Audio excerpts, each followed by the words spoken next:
السلام عليكم ورحمة الله وبركاته.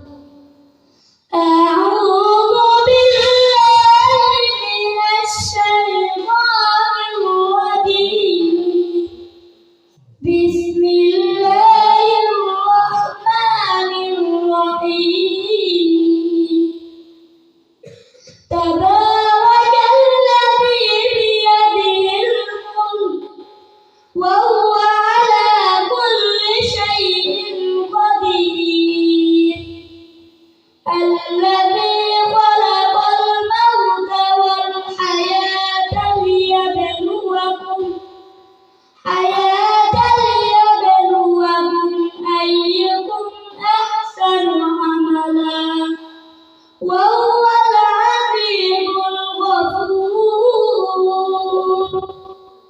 الذي خلق سبع سماوات طباقا ما ترى في خلق الرحمن من تفاوت